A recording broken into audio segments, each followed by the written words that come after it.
Fawzi Abdulhalik. Je suis spécialiste de programme économie numérique et développement durable dans la représentation océan Indien de l'Organisation internationale de la francophonie. Nous nous intéressons depuis quelques années à cette thématique du tourisme durable. Je dirais même depuis 2014, lorsque les chefs d'État et de gouvernement de la francophonie se sont réunis au sommet de Dakar pour adopter une résolution sur le tourisme durable. Donc c'est une résolution qui encourage l'OIF à accompagner les États et gouvernements dans le développement de ce secteur économique, car nous sommes convaincus que c'est un secteur qui est porteur d'avenir, un secteur qui est pourvoyeur d'emplois. Le tourisme durable, selon l'Organisation mondiale du tourisme, se définit comme un tourisme qui prend en compte les impacts économiques, sociaux et environnementaux. Donc c'est un tourisme qui repose sur 3 piliers: le besoin de réduire les impacts environnementaux, le besoin aussi de respecter les communautés locales, mais aussi d'assurer une rémunération équitable des intervenants ou des acteurs du tourisme. Le tourisme peut être durable parce que c'est un domaine qui s'appuie sur une approche intégrée, comme je disais, qui intègre aussi bien la prise en compte des impacts environnementaux, le besoin d'assurer une prospérité partagée et pas seulement une activité économique qui va profiter seulement à des privilégiés. C'est aussi un tourisme qui contribue à la protection du patrimoine culturel et donc définitivement le tourisme peut être durable et pour l'être, le tourisme doit se préoccuper de réduire les émissions de CO2, éviter le gaspillage alimentaire, s'assurer que il développe l'activité économique locale comme l'artisanat, que les populations locales profitent aussi aux activités économiques autour de ce secteur. Je dirais ce tourisme est essentiel pour favoriser la conservation des ressources naturelles et aussi pour protéger notre patrimoine culturel. Et puisque le tourisme se base sur ce patrimoine, en fait, ce qui attire les touristes dans nos pays, c'est la richesse de notre diversité culturelle, c'est la richesse de notre diversité biologique. Si je prends le cas de Madagascar, qui est considéré comme un hotspot de biodiversité, les touristes sont attirés par cette richesse de ressources naturelles. Et donc, le tourisme est basé sur cette richesse. Et pour que le tourisme soit durable, il faut aussi protéger cette richesse parce que c'est elle qui est le premier attrait des touristes. Et donc, voilà comment le tourisme peut être durable. Oui, tout à fait. Je dirais à Madagascar, par exemple, l'écotourisme est très développé. On entend par écotourisme le tourisme qui est basé sur la préservation des écosystèmes naturels, la visite des touristes dans les parcs nationaux, par exemple, et cela se fait déjà à Madagascar. C'est un tourisme qui est très développé à Madagascar. Et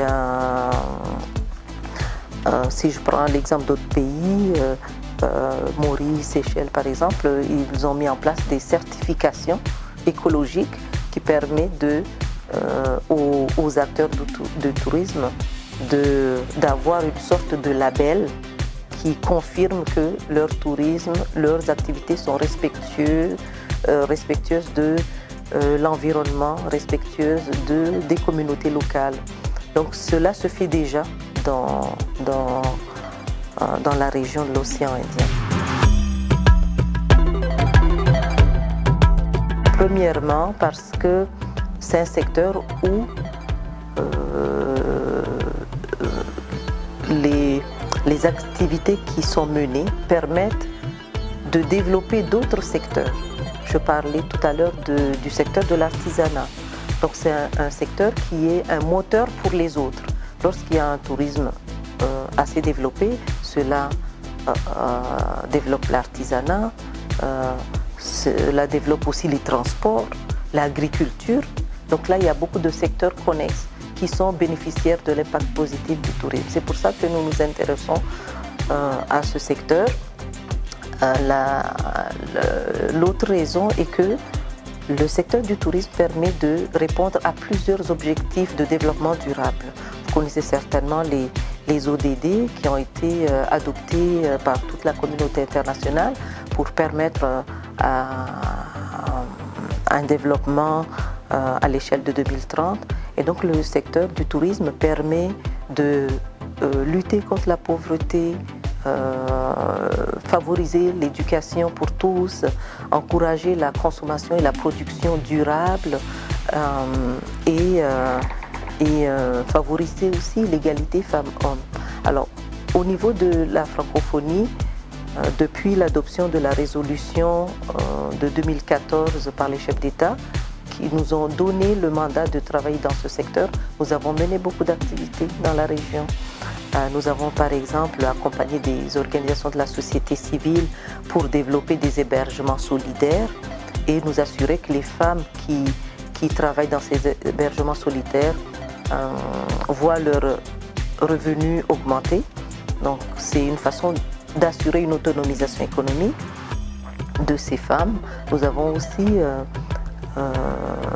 travaillé dans l'entrepreneuriat, l'employabilité, l'entrepreneuriat des jeunes, pour encourager des jeunes qui veulent mettre en place leurs entreprises, d'avoir les compétences, d'avoir aussi l'expertise nécessaire pour les accompagner dans la mise en place de leurs entreprises. Nous avons également accompagné les États dans l'amélioration de leur cadre juridique, mais aussi dans la promotion de la destination de leur pays comme étant une destination de choix. Parce qu'on peut faire autant d'efforts qu'on veut dans les pays pour développer l'hébergement, le transport, mais s'il n'y a pas de touristes, rien ne peut se passer. Donc la promotion de la destination océan Indien comme une destination de choix est très importante. Et nous avons accompagné dans la formation au marketing digital pour que les États puissent promouvoir leurs attraits touristiques à l'échelle internationale. Nous avons bien sûr fait de la sensibilisation pour que les populations soient conscientes de l'importance de ce secteur, de l'importance de, par exemple, garder l'environnement propre, parce que c'est ça qui devient une force pour attirer les touristes de l'étranger. Nous avons pu confirmer que c'est un secteur qui répond aussi à 4 stratégies globales de la francophonie. La stratégie de la francophonie économique qui a été adoptée pour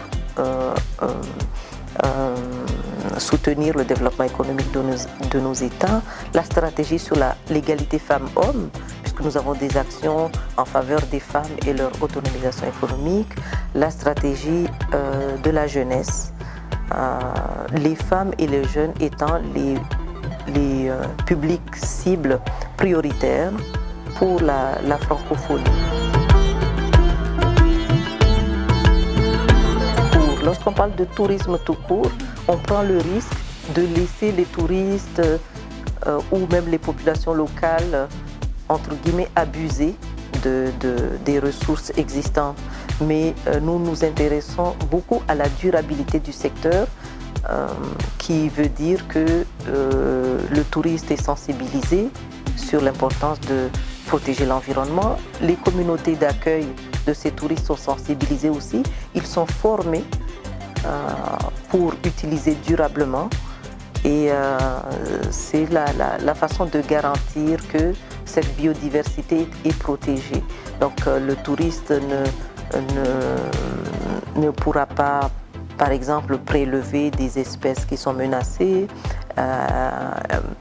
chaque pays met en place un cadre légal sur